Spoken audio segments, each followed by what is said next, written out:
Ok.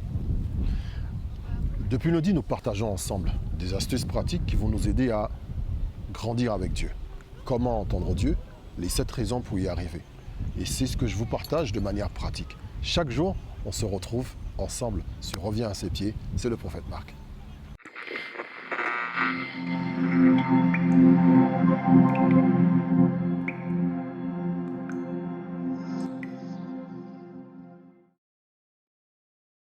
Aujourd'hui, je me trouve à un endroit vraiment significatif. Si vous le voyez un petit peu en arrière-plan de la vidéo, vous verrez qu'il y a beaucoup de personnes qui passent. Beaucoup de gens qui se baladent avec leurs enfants. Il y a des couples, il y a des parents qui sont seuls, il y a des enfants qui jouent. C'est une grande place sur laquelle des personnes circulent. Et vous savez, lorsqu'on veut entendre du Seigneur, c'est ce qui me touche un petit peu avec notre génération. Je suis pas tout jeune, hein, même si peut-être on pense que je suis un genou, comme on dit, je suis pas tout jeune, donc j'ai déjà vu beaucoup de choses, beaucoup de gens passer. Il y a une chose qui me surprend au fil du temps. Les personnes sont de plus en plus égoïstes. Et malheureusement, cet état d'esprit se retrouve aussi dans l'Église. Pourquoi? Parce que l'Église est composée de personnes. On a tellement de soucis, il y a tellement de choses compliquées, il y a tellement de situations inédites. Alors, regardez, il y a quelques temps de cela, la Terre a été paralysée pendant 3 mois, quasiment. Pas d'avion, pas de taxi, pas de bus, pas de travail, aucun déplacement. La planète a été littéralement immobilisée. Qui aurait pu le prédire il y a quelques temps de cela? Et toutes ces choses nous enferment dans la peur, dans le stress, dans l'anxiété, la peur du lendemain. Et par-dessus cela se rajoutent les éternelles factures et les impôts qui ne changent pas. Ça ne change pas et ça ne changera jamais. Mais je crois que si vraiment on veut arriver dans notre vie spirituelle, on veut vraiment recevoir de Dieu, parce que ce qu'on veut, c'est développer une relation personnelle avec Dieu. Si on veut le faire, l'une des astuces qu'il faut que nous ayons, l'une des choses, c'est même plus une astuce, c'est un mode de vie. En fait, j'emploie souvent le terme astuce, mais je pense qu'on devrait plutôt retenir le mot mode de vie. Il faut que nous entrions dans un mode de vie. Et celui que je vous partage aujourd'hui, c'est le mode de vie d'aimer les gens. Il faut que nous aimions les gens. Il faut être là où les gens se trouvent. Et je ne sais pas qu'est-ce qui s'est passé dans nos églises, qu'est-ce qui s'est passé dans nos groupes, qu'est-ce qui s'est passé dans les prédications.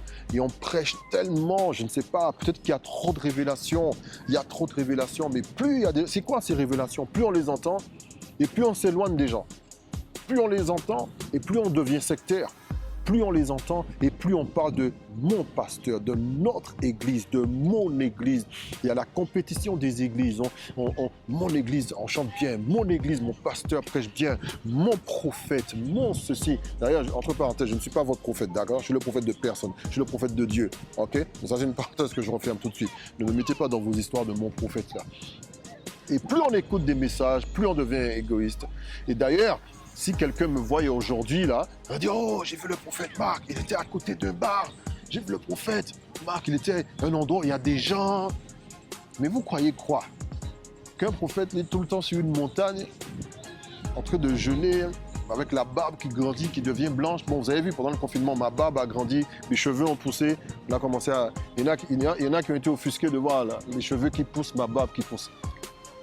Dans tout ce qui se passe sur la terre, là, la seule chose qui peut offusquer les gens, c'est la barbe, la taille de ma barbe, la taille de mes cheveux. Écoutez, tant que ma barbe sera sur mon visage et mes cheveux sur ma tête, ça ne vous regarde pas. Ok? Maintenant, il ne faut pas croire qu'un prophète sera toujours sur une montagne. Nous sommes amenés à être avec des gens qui nous environnent. Mais juste une chose, c'est savoir dispenser cet amour que nous recevons de Christ pour les gens. Apprenons à aimer les personnes. Et si ce n'est pas le cas, prions, que ce soit un sujet de prière. Seigneur, mets dans mon cœur de l'amour pour ton peuple, pour tes créatures, pour les gens qui nous environnent. Tout le monde n'est pas enfant de Dieu, mais tout le monde est créature de Dieu. Donc, tu ne peux pas le matin te réveiller et pendant 1 heure, dans 2 heures, 3 heures, 4 heures, 5 heures, 6 heures, 7 heures, 10 heures, 24 heures, 25 heures, prier que pour toi. Et pour que tu puisses prier pour les autres, il faut que tu aimes ces gens pour qui tu pries. Tu ne peux pas prier pour ta nation si tu n'aimes pas ta nation. Tu ne peux pas prier pour ton peuple si tu n'aimes pas ton peuple. Comment tu fais pour prier, demander une bénédiction pour une personne que tu détestes? Non, tu ne peux pas. C'est pour ça que Jésus a dit « Aimez vos ennemis ».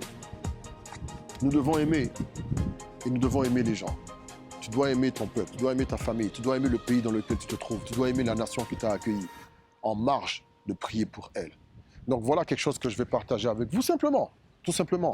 Et j'ai pas de Bible, j'ai rien, c'est juste mon cœur, la Bible dans mon cœur. Amen. Aimons les gens. Allons là où les gens se trouvent. Sourions. Vous qui travaillez vous avez des métiers d'accueil, je vous en prie, je vous en prie. Vous savez que le sourire s'entend au téléphone? Est-ce que vous êtes conscient de cela? Si vous êtes rempli du Saint-Esprit, vous croyez en Jésus et que vous répondez au téléphone comme si vous n'aviez pas dormi de la nuit et que c'était la faute de la personne que vous avez au bout du fil. Non, il ne faut pas agir comme cela. Nous devons véhiculer quelque chose. D'ailleurs, la meilleure jauge, le meilleur indicateur qui me permet de savoir si vous avez vraiment reçu l'amour de Christ, si vous avez le Saint-Esprit en vous, c'est la manière dont vous agissez en extérieur. Si vous agissez de manière hautaine, de manière arrogante, de manière prétentieuse, on n'a pas le même Jésus. Ce n'est pas le Saint-Esprit de Jésus que vous avez reçu. On médite dessus. Demandons au Seigneur de nous donner de l'amour pour les gens. Soyons là où les gens se trouvent. Allons là où il y a des gens. Sourions. Engageons une conversation. Ou si une conversation est engagée, accueillons-les. Saluez quelqu'un, même si vous ne connaissez pas. Saluez quelqu'un aujourd'hui. Vous pouvez dire que Dieu vous bénisse. Ou vous dites juste bonjour. Déjà, le bonjour avec le sourire, c'est déjà une belle chose. Aimons les gens. Aimons les gens.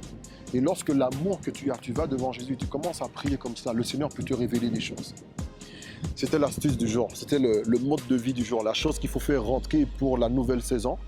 Vous me retrouvez sur Instagram, n'oubliez pas, les photos de vacances, les posts encourageants vont se trouver dessus. La page Facebook revient à ses pieds. Vous allez trouver quelques petites choses dessus, mais pas beaucoup. Et bien sûr, la chaîne YouTube sur laquelle vous êtes en train de me regarder. N'oubliez pas de liker, de laisser des commentaires édifiants et de partager à toutes les personnes que vous aimez. Que Dieu vous bénisse. C'est le prophète Marc. Je vais retrouver les gens. Bye bye.